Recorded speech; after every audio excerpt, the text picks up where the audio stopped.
하나님께서 저희들에게 주시는 말씀은 고린도전서 14장 2절부터 4절까지의 말씀입니다.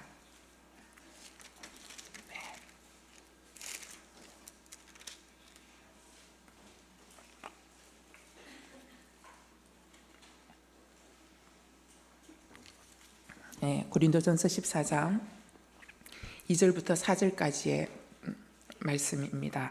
다 같이 함께 읽겠습니다. 시작. 방언을 말하는 사람은 사람들에게 말하는 것이 아니라 하나님께 말하는 것입니다. 아무도 이것을 알아들을 수 없습니다. 이는 그가 영으로 비밀을 말하는 것이기 때문입니다. 그러나 예언하는 사람은 사람들을 세워주고 격려와 위로의 말을 합니다. 방언하는 사람은 자신에게 도움이 됩니다. 그러나 예언하는 사람은 교회를 이롭게 합니다. 아멘.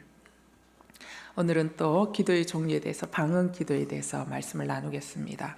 제가 지난주 설교 때도 말씀드렸지만, 제가 이제 성령님의 기도학기 하면서 기도를 자꾸 이렇게 세분화하게 하는 것은 여러분의 이해를 돕기 위해서 그렇게 하는 것이지, 성령님은 이 모든 기도 가운데 다 계십니다. 우리는 이 모든 기도를 자유자재로 사용할 수 있어야 합니다.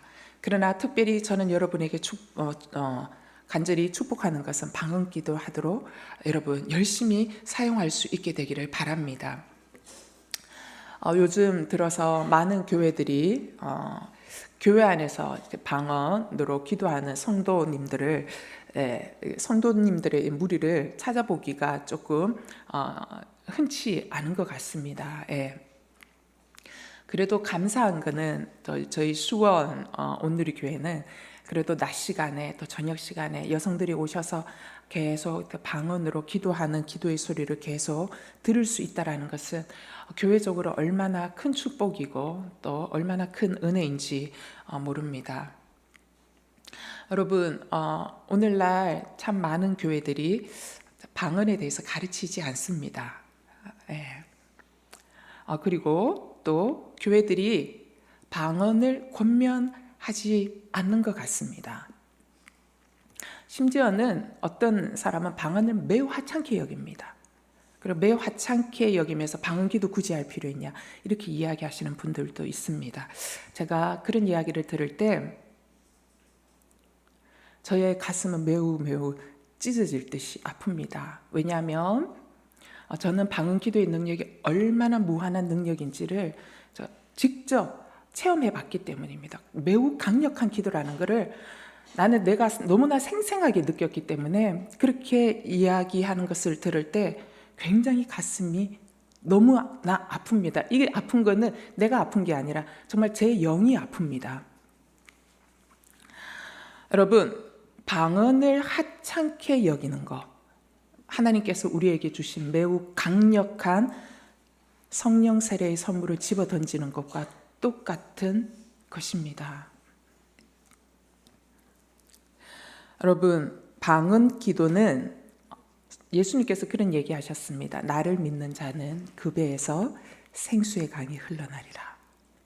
여러분, 방언 기도는요, 어떤 능력이 있냐면 방언 기도를 통해서 내 안에 커다란 영적 물줄기가, 마르지 않는 영적 물줄기가 지나가는 것을 매일매일 경험하게 하는 그런 놀라운 은혜이기 때문입니다. 근데 이제 이 방언을 주로 이렇게 굉장히 하찮은 걸로 여기는 분들이 주로 사용하는 구절이 있습니다. 그 구절이 어떤 구절이냐면 바로 고린도전서 14장 19절 말씀입니다. 고린도전서 14장 19절 말씀 한번 읽어볼까요? 시작. 그러나 나는 교회에서 사람들을 가르치기 위해 방언으로 1만 마디 하는 것보다 깨달은 이성으로 5마디 말하기를 원합니다. 자, 방언을 하찮게 여기는 사람들 주장처럼 사도 바울 역시 방언을 매우 부정적으로 여기고 하찮게 여겼냐 하면 절대로 그렇지 않다라는 것입니다. 고린도전서 14장의 내용은 고린도전서 12장, 13장, 14장까지 쭉 흘러가는 내용을 다 보셔야 돼요. 그리고 고린도전서, 고린도 교회라는 그 상황, 그리고 고린도 교회의 성도들을 향해서 이 말씀을 할 수밖에 없는 모든 정황을 고린도전서를 통해서 우리가 이해해야지만이 방언에 대한 이해를 우리는 분명하게 할 수 있다라는 것입니다. 자, 사도 바울은 정작 방언에 대해서 굉장히 우습게 여기지 않았다라는 것입니다. 사도 바울은 방언을 굉장히 귀하게 여겼습니다. 고린도전서 14장 18절 말씀 보겠습니다. 시작.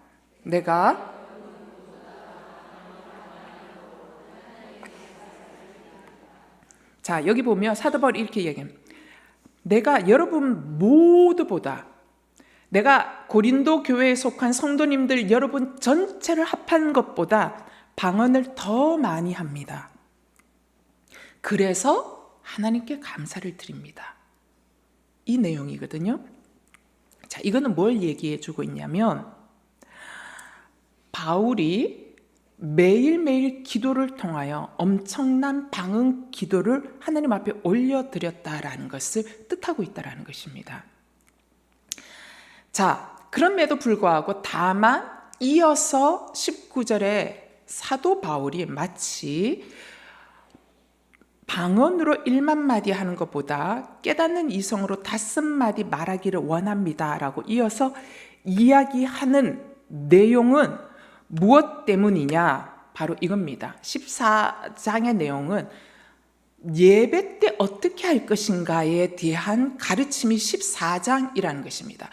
회중이 전체가 모여서 하나님의 말씀을 듣고 하나님께 예배하고 하나님의 앞에 가르침을 받고 할 때 어떻게 할 것이냐라는 전제하여서 이야기하고 있는 것이 고린도전서 14장이기 때문입니다.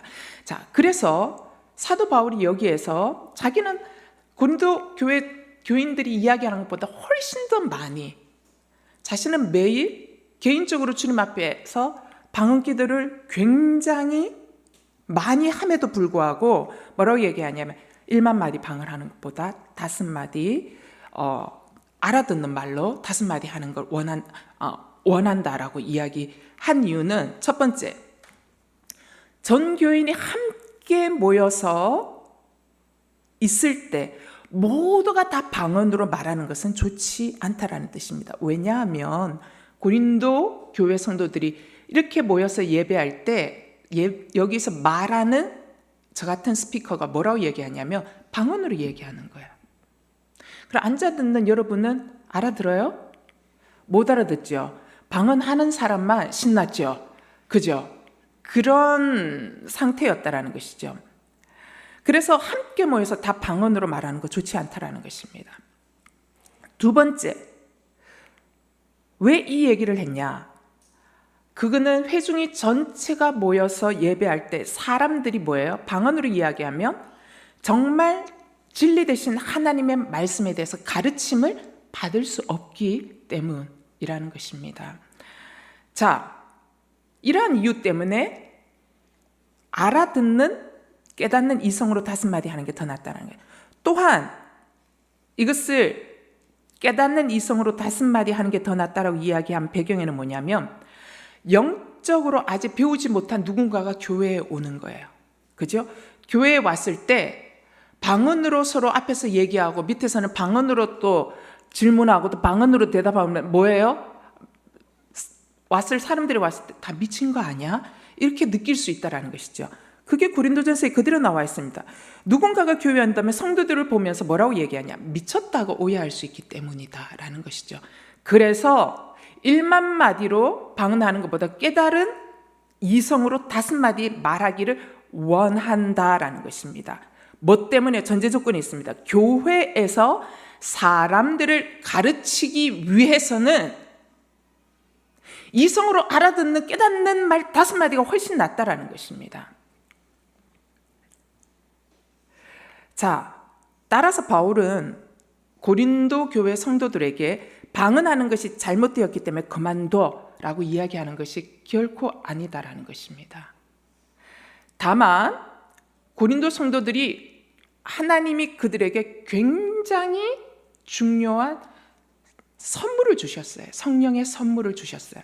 성령의 선물을 받고 있었지만 이들이 그 받았던 초자연적인 성령의 은사에 너무나 흥분한 거예요. 흥분한 나머지 너도 방언하고 나도 방언하고 함께 방언했다는 거예요. 그래서 사도 바울이 이야기하는 것은 고린도 교회 성도들에게는 특별히 교회 예배 중에는 모든 사람들, 듣는 사람들을 세우기 위해서 방언을 절제하여야 한다라고 지침을 주고 있는 것입니다. 이게 아까 이야기했던 고린도전서 14장 19절에서 이야기한 이유라는 것입니다.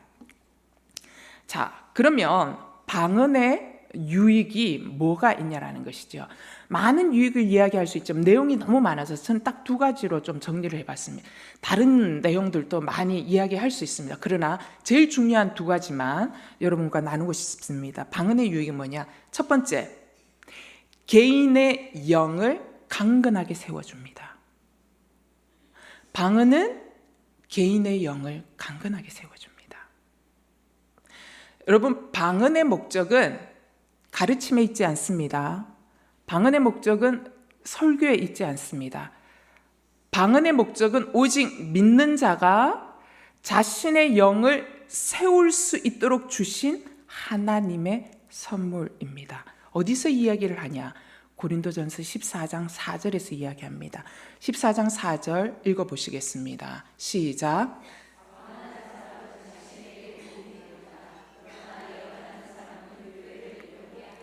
다시 읽겠습니다. 방언하는 사람은, 다시 한번 읽겠습니다. 시작. 방언하는 사람은 누구에게 도움이 돼요? 자신에게 도움이 되는 거예요. 그러나 예언은 뭐예요? 교회를 이롭게 해요. 근데 재밌는 거는 성령 세례가 임할 때 첫 번째 나타난 표적이 방언이거든요. 방언을 하면 예언이 따라온다라는 거예요. 뭐 어쨌든 이거는 다음에. 방언의 굉장히 유익은 뭐냐? 개인의 영을 강건하게 세워준다라는 거예요. 방언하는 사람은 자신에게 도움이 됩니다. 이 얘기를 누가 했냐? 사도 바울이 했거든요. 사도 바울이 왜 이런 얘기를 할 수 있었을까요? 사도 바울은 고린도 교회 성도들이 방언했던 것보다 어떻게 내가 더 많은 방언을 할 수 있음으로 인하여 뭐예요? 감사를 드린다라고 얘기했거든요. 이거를 깨달을 수 있었던 비법은 뭐죠? 그가 방언 기도를 통하여서 깨닫게 된 영적인 놀라운, 이게 방언을 주신 하나님이 이걸 왜 주셨을까? 그리고 이 방언 기도를 통해서 자기가 방언 기도를 하다 보면 성령이 계속 방언 기도를 시키는 것을 느끼게 되거든요. 근데 그 방언 기도를 계속 하면서 자신이 깨달은 영적 은혜의 원리가 뭐냐? 14장 4절, 방언하는 사람은 자신에게 도움이 되는 거구나. 그가 이거를 깨달았다라는 것입니다.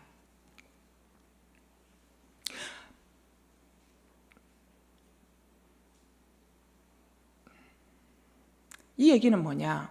사도 바울이 방언을 매우 가치 있게 여겼다라는 것을 뜻합니다, 여러분. 여러분, 방언은 개인의 영을 세워주는 놀라운 능력의 선물입니다. 아멘.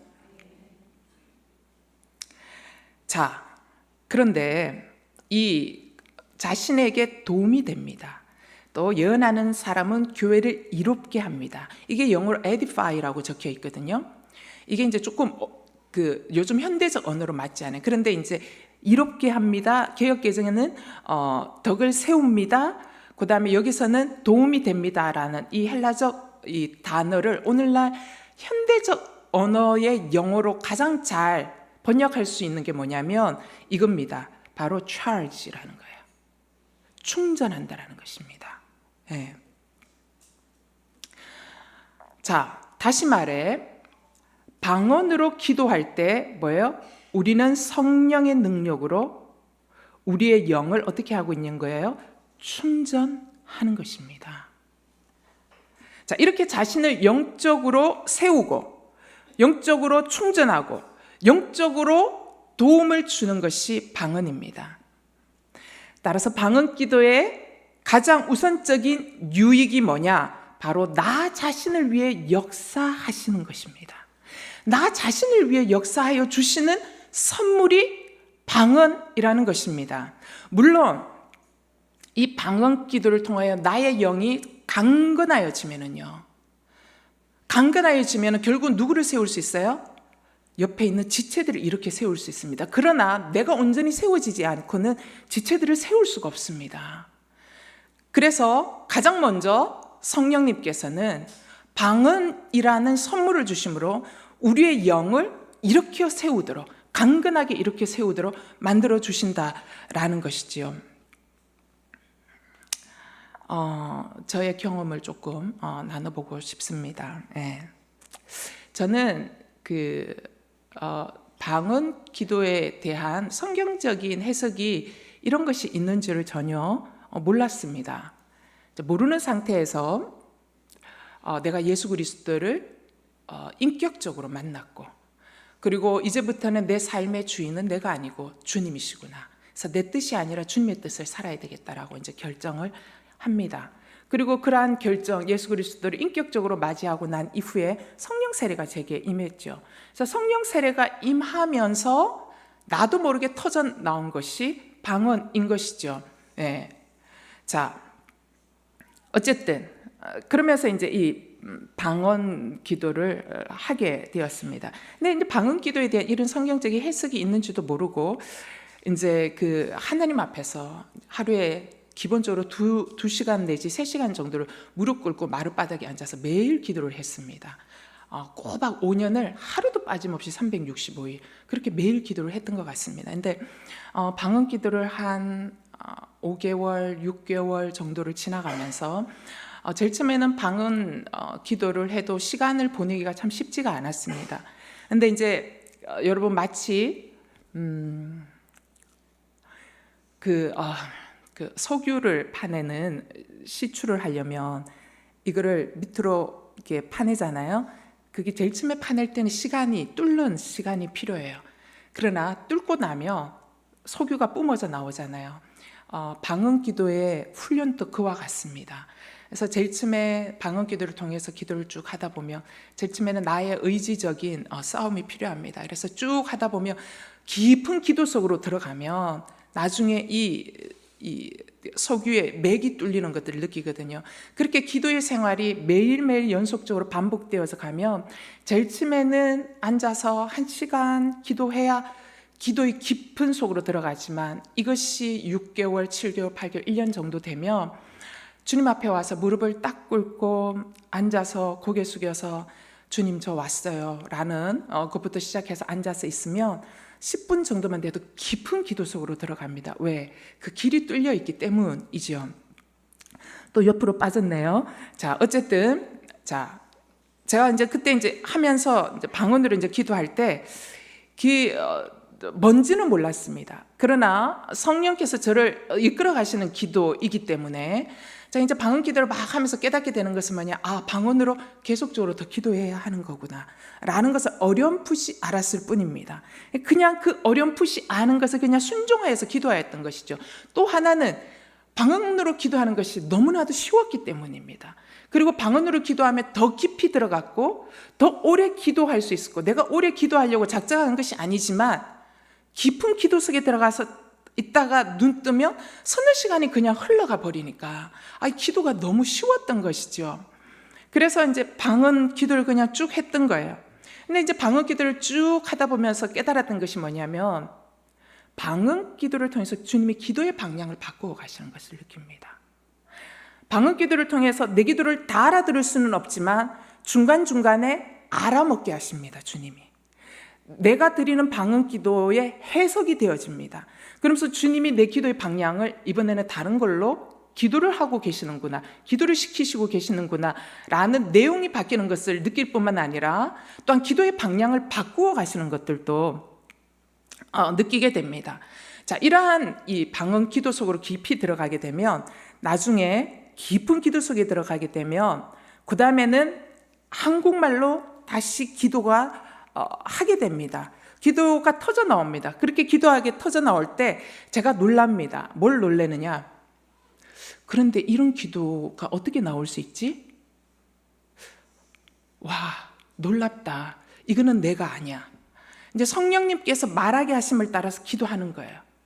근데 기도하는데 엄청난 예언적인 기도가 나오는 것이지요. 자, 그러한 기도들이 저절로 입에서 이제 터져 나오게 하는 거예요.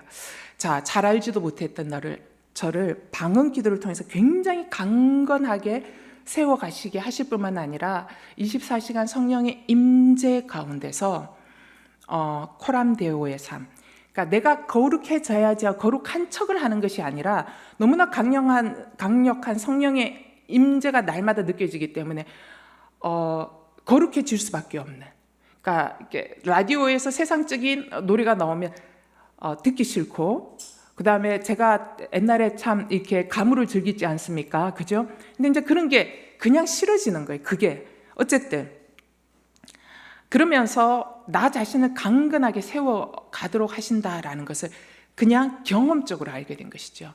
그런데 이게 이제 방언의 유익이 이러한 것이 있다라는 것은 나중에 이제 성경을 배우면서 성경을 읽어가면서 이제 깨닫게 되었다라는 것입니다. 여러분, 우리는 방언 기도를 통해 영적 세움이 필요합니다.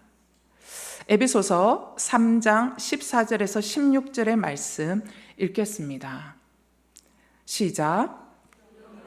아버지 앞에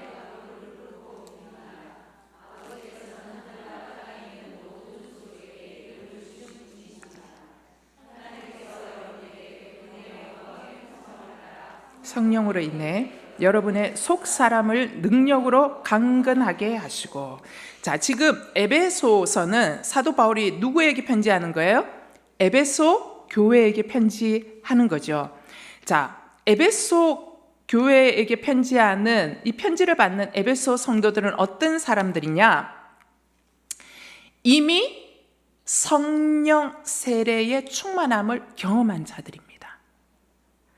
자, 사도행전 19장 1절부터 6절에 이들이 성령 세례를 받는 장면을 기록하고 있습니다. 사도행전 19장 1절부터 6절까지의 말씀을 기니까 여러분은 눈으로 보시고 제가 읽어보도록 하겠습니다. 아볼로가 고린도에 있는 동안 바울은 윗지방을 거쳐서 에베소에 도착했습니다. 거기서 그는 몇몇 제자들을 만났습니다. 바울이 그들에게 여러분은 믿을 때 성령을 받았습니까? 라고 물었습니다. 그들이 대답했습니다. 아니요, 우리는 성령이 있다는 사실도 듣지 못했습니다. 그래서 바울이 물었습니다. 그렇다면 여러분은 어떤 세례를 받았습니까? 그들이 대답했습니다. 요한의 세례입니다. 바울이 말했습니다. 요한의 세례는 회개의 세례입니다. 그는 백성들에게 자기 뒤에 오실 분을 믿으라고 했는데 그분이 바로 예수입니다. 그들은 이 말을 듣고 곧바로 주 예수의 이름으로 세례를 받았습니다. 바울이 그들에게 손을 얹자 성령이 그들에게 내려 그들이 방언으로 말하며 예언하게 됐습니다. 자, 여기에 나오는 내용 뭡니까? 거듭 말씀드리지만 에베소 성도들은 어떤 성도들이에요? 성령 세례를 받았어요? 안 받았어요? 모두가 다 성령 세례를 받았던 사람들이에요. 그런데 재밌는 것은 사도 바울이 에베소 성도들에게 편지를 보내면서 적고 있는 내용은 뭐냐면 다시 이들이 성령으로 속 사람이 능력으로 강건하게 되도록 편지하고 있다는 것입니다. 이 말은 뭐냐? 우리가 거듭난 것이 다가 아니라는 것입니다. 이 말은 뭐냐? 우리가 성령 세례를 한번 경험했다라는 것이 다가 아니라는 것입니다. 다 이룬 것이 아닙니다. 우리에게 이제는 더 이상 필요 없어. 나 이제 예수 믿고 구원받았으니까 다 필요 없어. 이게 아니다라는 것이죠. 이 얘기는 뭐예요? 우리의 속사람, 우리의 거듭난 영은 여전히 뭐가 필요하다는 거예요? 여전히 성령의 능력을 계속 공급받아야만 한다라는 것을 말씀하고 있다는 것이죠. 그런데 이것을 가능하게 하도록 우리에게 주신 놀라운 선물이 있다는 것입니다. 그게 뭐예요? 하나님 우리에게 선물로 주신 방언이라는 것입니다. 그러므로 여러분, 방언을 소멸치 마십시오. 방언을 우습게 여기지 마십시오. 부지런히 방언으로 기도하십시오. 우리가 매일 성령의 능력으로 강건해 줄 수 있도록 하나님 우리에게 주신 놀라운 영적 선물을 주셨어요. 방언의 선물, 이거를 사용할 수 있게 되기를 바랍니다. 한 번 더 고린도전서 14장 4절 말씀을 제가 읽겠습니다. 방언하는 사람은 자신에게 도움이 됩니다. 방언하는 사람은 자신에게 도움이 됩니다. 어떻게 도움이 돼요? 성령의 능력으로 속사람이 강건하여질 수 있도록 도와주신다라는 것입니다. 여러분, 사단은요, 우리의 믿음과 우리의 삶을 향한 공격을 절대로 멈추지 않습니다. 그렇기 때문에 성령님은 우리에게 늘 말씀하십니다. 우리의 영이 강건하여져야 한다고. 우리의 영의 사람이 강건하게 세워져야 하는 것입니다. 자, 여러분, 우리의 속사람이 강건하게 세워지면 사단이 영적으로 공격할 때요, 금방 알아들어요. 제일 처음에는 화나요. 사람을 통해서 억울한 공격들 많이 당하거든요. 근데 화나요, 제일 처음에는. 왜냐하면 나의 아직 옛자아가 있기 때문에. 그런데 금방 해석이 전이가 돼요. 영적으로 깨어 있으면 금방 전이가 돼요. 근데 속사람이 강건하시잖아요. 그러면 그 사람이 문제가 아니라 그 사람을 사용하여 나를 공격하는 사단이 보여요. 막아낼 수 있다는 것이죠. 물리칠 수 있다는 것이죠. 따라서 내 안에 있는 속사람을 영적으로 강건하게 세워주도록 도움을 주는 것이 바로 방언, 기도이기 때문에 사단은 어떻게 해요? 사단은 언제나 방언을 무시하는 방향으로 우리를 끌고 갑니다. 여러분에게 주신 방언 선물을 하찮게 여기도록 여러분을 속입니다. 여러분을 안내할 것입니다. 속지 마십시오. 방언을 귀하게 여기십시오. 하나님은 필요 없는 것을 주시지 않으셨습니다. 그래서 성령 세례가 나타날 때 사도행전에서 끊임없이 이야기하는 게 뭐냐면 성령의 임재가 나타나는 첫 번째 표적이 언제나 방언이었습니다. 방언은 하나님에게 영으로 기도하는 매우 놀라운 은혜의 선물입니다. 이것을 하나님께서는 성령 세례를 통하여 당신의 자녀들에게 주셨다라는 사실입니다. 이게 진리입니다. 여러분, 이게 성경이 말하는 성경적 근거이고 권위입니다. 아멘. 방언의 유익 두 번째, 방언은 사람이 아니고 하나님께 말하는 능력의 수단입니다. 고린도전서 14장 2절 말씀을 읽겠습니다. 시작. 방언을 말하는, 고린도전서 14장 2절, 여러분 읽었던 본문입니다. 14장 2절 읽겠습니다. 시작. 방언을 말하는 사람은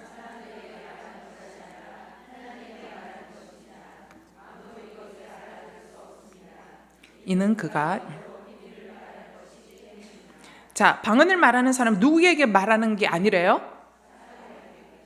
사람에게 말하는 게 아니에요. 그럼 누구에게 말한대요? 방언은 누구에게 말해요? 다시 한번, 방언은 누구에게 말해요? 하나님께 말하는 겁니다. 하나님은 우리에게 방언을 통하여 당신에게 초자연적으로 말할 수 있는 길을 주셨어요. 초자연적으로 말할 수 있는 거룩한 수단을 주셨습니다. 왜 주셨을까요? 우리를 영적으로 강건하도록 하기 위해서. 유감스럽게도 너무나도 많은 크리스찬들이 방언 은사의 유익을 자신이 누려야 할 만큼 이용하지 못하고 있다는 사실입니다. 여러분, 왜 우리는 방언으로 기도할 때 알아듣지 못하는 걸까요? 여기 나와 있는 그대로입니다. 하나님과 나 사이의 신성한 비밀을 이야기하고 있기 때문입니다. 그렇기 때문에 하나님과 나 사이에 나의 영이 성령의 도움을 따라, 그죠? 하나님과 어떻게 연결되어 신성한 비밀을 이야기하는 거예요. 그래서 내가 못 알아들어요. 방언을 함에도 불구하고. 못 알아듣는다라는 그 이유 때문에 사단이 이 강력한 능력, 속 사람이 강력해지는 능력, 그리고 뭐예요? 하나님께 신성한 비밀을 말할 수 있는 능력을 차단하고 싶어 합니다. 그래서 사단이 바로 이 부분에서 여러분을 공격합니다. 어떻게 공격해요? 네 알아들어? 못 알아듣잖아. 못 알아듣는 기도를 왜 하니? 알아듣는 걸로 기도하지. 하나님이 네가 한국말로 한다고 네 속뜻을 다 모르냐? 한국말로 해도 내 속뜻을 다 알죠. 그죠? 그러나 하나님은 우리에게 영적으로 강건함을 주시기 위한 통로로 이거를 주셨다는 거예요. 바로 사단이 이러한 부분에서 사람들에게 생각을 통해서 계속 공격하는 거예요. 또한 방언을 거부하는 사람들, 방언을 우습게 여기는 사람들도 이 부분에서 공격합니다. 방언하는 사람들을 향해서. 너 알아들어? 못 알아듣잖아. 못 알아듣는데 그걸 왜 기도하냐? 라고 이야기하는, 공격하는 부분이 바로 이 포인트라는 것이죠. 여러분, 과연 하나님과 영으로 비밀을 말하는 것이 가치가 없는 것입니까? 성경은 그렇지 않다라고 이야기합니다. 매우 가치가 있다라고 이야기를 하고 있습니다.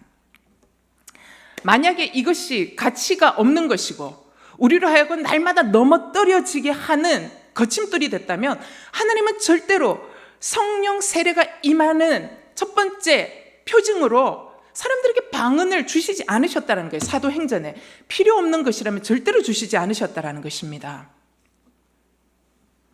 고린도전서 14장 14절 읽겠습니다. 14장 14절 시작. 만일 내가 방언으로 기도하면 내 영은 기도할지라도 내 이성은 이해하지 못합니다. 자, 방언으로 기도하면 내 영은 기도하는 거예요. 뭐예요? 성령님이 나의 영 가운데 말을 주시는 거예요. 그럼 말을 주시는 거를 어떻게 해요? 내가 토해내는 거죠. 그게 방언이거든요. 그러니까 말을 주심으로 내가 기도하는 거를 성령님께서 도와주십니다. 자, 바울은 이 부분에서 뭐라고 얘기하냐면 우리의 거듭난 영이 우리의 이성과 상관없이 기도할 수 있는 수단을 하나님께서 주셨다는 것입니다. 우리의 거듭난 영이 내 생각과 상관없이 하나님께 이야기할 수 있는 수단을 주셨다는 것이죠. 왜냐하면 내 영은 기도하지만 내 이성은 이해하지 못한다라는 말뜻이 그런 것입니다. 자, 그럼 내가 말하는 내용을 전혀 모르면서도 기도하는 게 무슨 소용이 있을까? 방언으로 여러분 기도 드리는 기도는요, 내가 들으라고 말하는 기도가 아니라는 사실을 다시 한번 기억하십시오.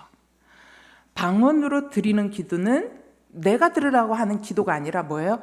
하나님께 말하는 기도입니다. 자, 왜 하나님은 나의 생각과 무관하게 기도하는 통로가 필요하다고 여기셨을까요? 이성을 창조하신 분이 하나님이십니다. 근데 왜 내 이성을 사용하도록 하지 않으시고 나의 영이 하나님 앞에 기도하도록 올려드리는 길을 주셨을까라는 것입니다.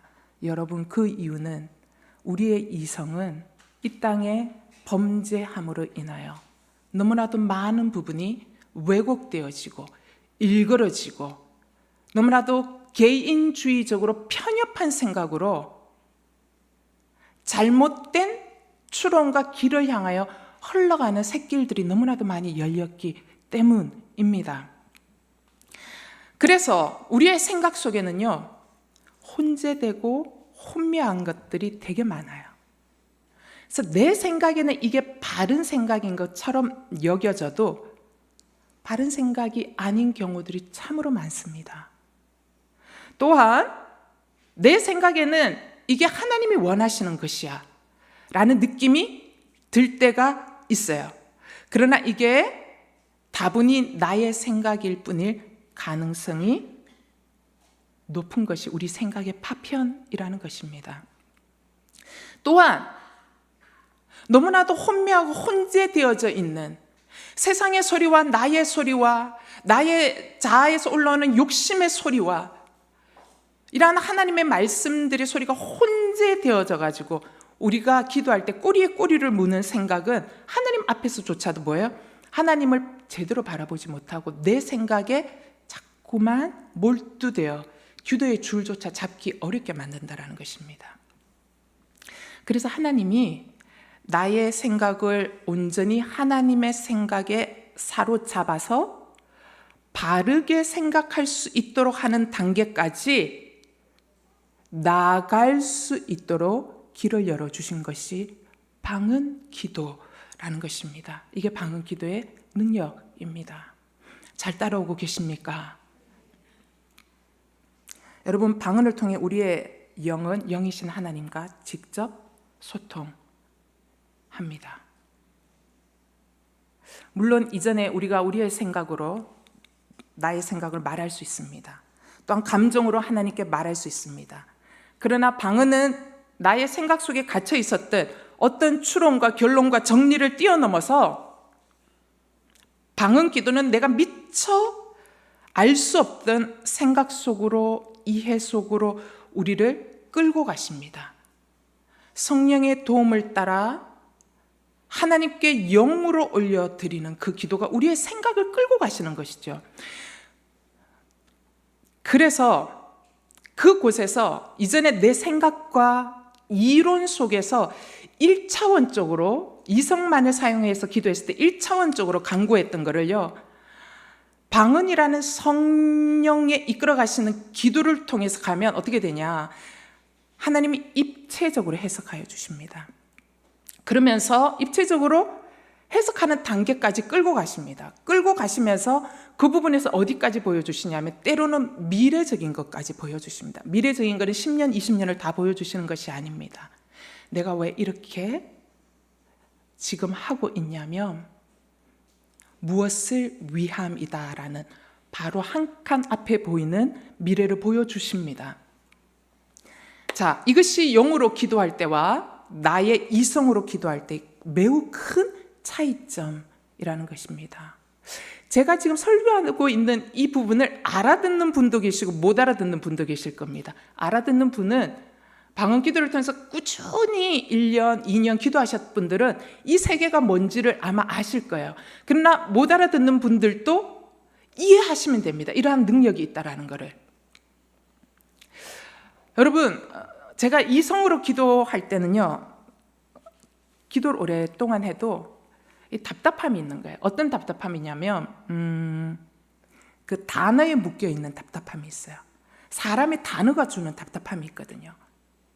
그러니까 내 생각과 내 마음을 표현하고 싶은데 이 단어로 표현할 수 없는 답답함이 있어요. 그래서 이제 기도를 하고 하나님 앞에서 있으면 너무 답답한 거예요.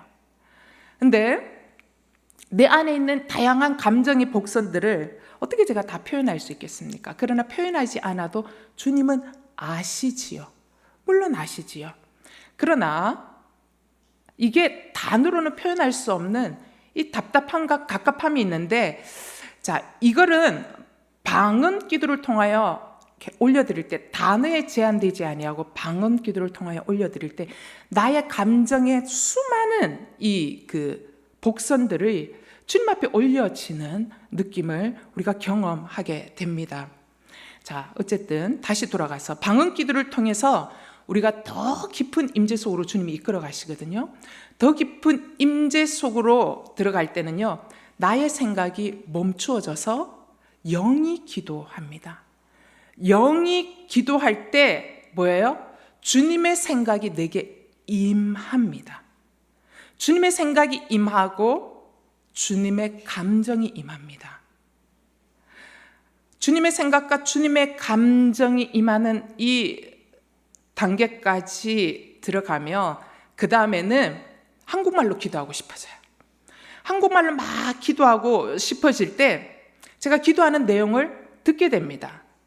이때 기도하는 내용 굉장히 놀랍습니다, 여러분. 나의 이성으로 드릴 수 없는 기도입니다. 그러니까 나의 이성으로 드렸을 때 1차원적인 간구, 현상학적인 부분만 진단해서 드리는 간구와 다른 차원의 기도가 나온다는 것입니다. 매우 입체적이고 또 다른 차원의 기도가 나오는 것이죠. 그리고 그 상황을 향해서 내가 선포하는 거예요. 불가능합니다, 여러분. 이성적으로 기도드렸을 때 나타나는 현상에 초조해하면서 드렸던 기도와 완전히 다른 차원의 선포하는 기도들이 나오고 또 다른 차원의 뭐예요? 가보지 않은 미래를 향해서 말하고 있는 영의 기도를 듣게 된다는 것이죠. 내가 알아듣는 한국말로 하지만 뭐예요? 또 다른 차원의 기도가 선포되어지고 있는 것을 듣게 됩니다. 이게 방언으로 영으로 하나님 앞에 간구하여 드릴 때 일어나는 일입니다. 우리는 하나님이 우리에게 왜 방언을 주셨을까? 여기까지 나가도록, 여기까지 갈 수 있도록 우리에게 놀라운 영적 권세를 주셨다는 게 방언 기도라는 놀라운 영적 권세를 주셨다라는 것입니다. 자, 여기까지 가면 방언 기도를 통하여 여기까지 가면 뭐예요? 나의 문제가 해석이 돼요. 나의 감정이 해석이 되고 내 상황이 해석이 돼요. 해석이 되면 영이 명확해지고 생각이 굉장히 명확해집니다. 그리고 현실에 묶여서 그전에는 헤매고 두렵고 분별이 안 되던 것이 분별이 되어지기 시작합니다. 굉장히 맑아지면서 분별이 되기 시작하는 거예요. 그래서 이제는 이 단계까지 오면 내가 생각을 사용해서 기도해도 내 마음에 흔들림이 없습니다. 흔들림이. 비록 내가 원하는 기도의 응답이 아닌 것으로 하나님이 이미 영으로 주님 앞에 기도할 때 이미 주님이 내게 말씀하시거든요. 내가 원하는 기도의 응답은 이것이다라고 말씀하십니다. 근데 그것이 1차원적인 차원에서 현상적으로 주님 앞에 이거 고쳐주세요라고 했던 것들이 그것이 아닐지라도 뭐예요? 내 뜻과 전혀 상관없어도 흔들림이 없는 거예요. 이러한 은혜가 하나님 앞에 영으로 올려드리는 방언 기도의 능력입니다. 여러분, 우리 그동안 너무 이성적으로 기도해온 것에 굉장히 익숙해져 왔죠. 방언 기도의 능력을 사용하십시오. 하지만 여러분, 이성으로 기도하는 것도 필요합니다. 영으로 기도하고 이성으로 기도해야 합니다. 두 가지 다 사용할 수 있어야 됩니다. 왜 이성의 기도가 필요하냐? 이성의 기도는 언제 필요하냐? 깊은 영의 기도를 통하여 하나님의 뜻이 알아지고 나의 문제가 명확해지고 나의 마음이 정리가 되고 그분의 뜻이 내게 임하고 그분의 생각이 내게 임하여 버릴 수 없는 것들을 버리고 그 단계까지 나아가면 우리는 분명한 이성으로, 깨어있는 이성으로 주님 앞에 기도할 수 있어야 됩니다. 어떻게 해요? 왜 이성의 기도가 필요하냐? 이 기도를 통해서 나의 결단, 내가 버려야 할 것, 또 내가 취하여야 할 것들, 그리고 내가 맡겨드려야 할 것들, 그리고 내가 책임져야 할 것들을 어떻게 해요? 나의 생각이 듣도록 해서 내 의지 속에 명확한 지침을 영적으로 새겨 넣어주기 때문에 이성적 기도가 꼭 필요하다라는 것이죠. 하지만 이성적인 기도에만 머물러 있으시면 안 됩니다. 여러분, 하나님께서 우리에게 주신 영으로 기도하는 방언 기도의 능력을 사용하십시오. 최소 30분이라도 매일 주님 앞에서 영적 성물을 사용하여 보시기 바랍니다. 사용하여 보시고 여러분 안에 일어나는 놀라운 변화들을 경험하여 보십시오. 그리고 이러한 경험을 통하여 방언 기도의 생활이 살아나면 여러분의 생각을 사용하여 기도하는 그 기도 가운데도 뭐예요? 성령의 살아계심이, 성령의 숨결이 느껴지는 거예요. 그리고 이성으로 사용하여서 기도하는 그 기도도 뭐예요? 딱딱하고 능력 없는 죽은 기도가 아니라 굉장히 살아있는 기도가 흘러나오게 된다는 거. 그리고 그러한 기도가 된다는 것을 여러분이 경험하게 되는 것입니다. 제가 오늘 방언 기도에 대한 설교를 한다라는 것을 아신 분이 저에게 질문을 한 적이 있습니다.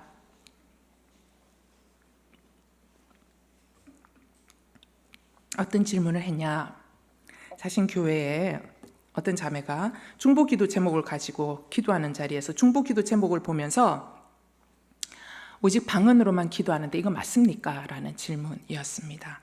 저는 이 질문에 성경의 말씀으로 답을 드리고 싶습니다. 로마서 8장 27절 말씀입니다. 다 같이 읽겠습니다. 시작.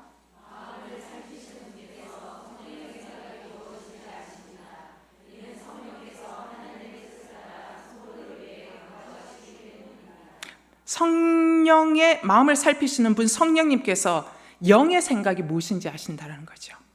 그래서 성령께서 하나님의 뜻을 따라 성도를 위해 간구하도록 해주십니다.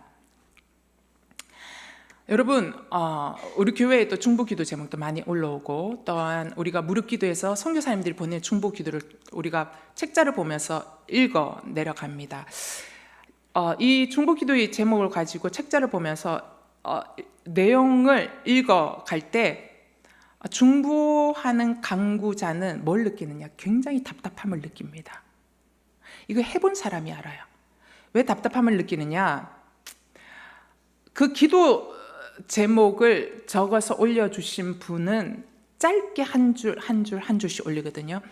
그런데 그분의 상황을 입체적으로 알지 못하기 때문에 굉장히 답답합니다. 그래서 어떻게 기도해야 하는지를 가늠하기가 굉장히 어렵습니다. 그래서 그 기도 제목을 보면서 그분이 이러이러한 기도 제목이 있고 이러이러한 기도, 하나님 이렇게 하니까 이렇게 하여 주시옵소서라고 기도를 끝내기에는 너무나 답답합니다. 왜냐하면 기도를 적어내신 분은 분명히 절박한 이유가 있거든요.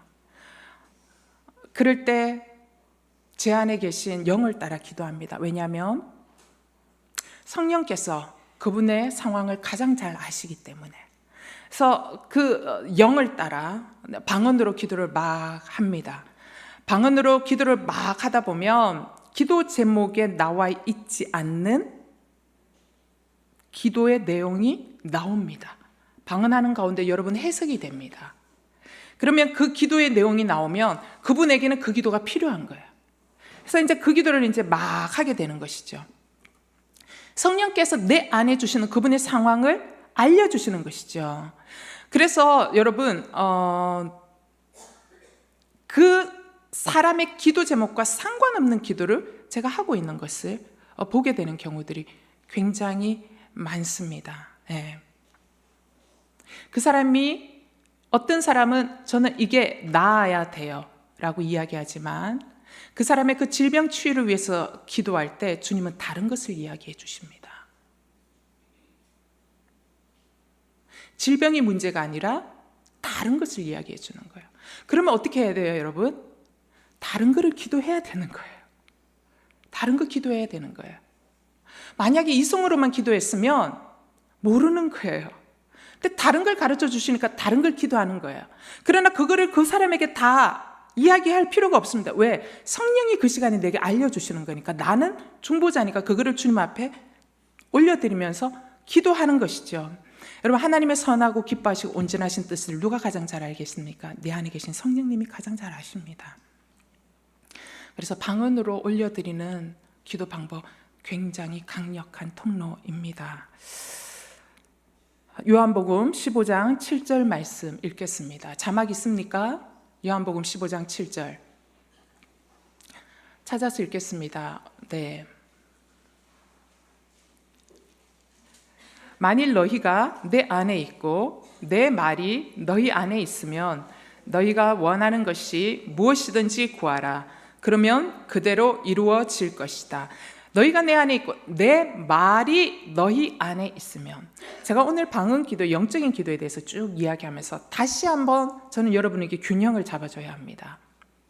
여러분, 제가 매번 기도 시리즈를 이야기할 때마다 항상 동일하게 이야기하는 것이 있습니다. 여러분, 우리는 기도하기 전에 뭐예요? 하나님의 말씀을 우리 안에 넣어둬야 합니다. 기도는 반드시 말씀과 함께 가야 됩니다. 여러분, 먼저 하나님의 말씀을 먹으십시오. 하나님의 말씀을 취하십시오. 하나님의 말씀을 내 안에 충만하게 채우십시오.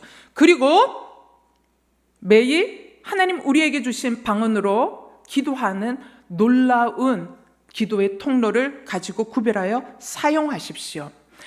말씀이 내 안에 거하게 하고 방언으로 기도함으로 우리의 영을 세워주면 어떻게 돼요? 우린 모든 상황 속에서 하나님의 뜻대로 기도하는 우리의 자신을 발견하게 됩니다. 하나님의 뜻을 분별하는 것이 훨씬 더 쉬워집니다. 그러므로 여러분, 기도할 때 우리 자신을 말씀의 바깥에 절대로 세워두면 안 됩니다. 우리 자신을 어디에 세워둬야 돼요? 말씀 안에 세워두셔야 합니다. 말씀으로 단단한 기초를 세우십시오. 그리고 우리에게 성령의 기름 부으심을 통하여 주신 방언의 능력을 사용하십시오. 하나님과 영으로 기도하심으로 더 깊은 기도의 세계로 인도하시는, 그리하여 우리의 내면은 매우 강건하게 할 뿐만 아니라 성령의 기름 부으심이 날마다 흘러넘쳐서 성숙의 열매와 또 다른 성장의 열매가 있거든요. 여러분이 성장하는 걸 경험하게 됩니다.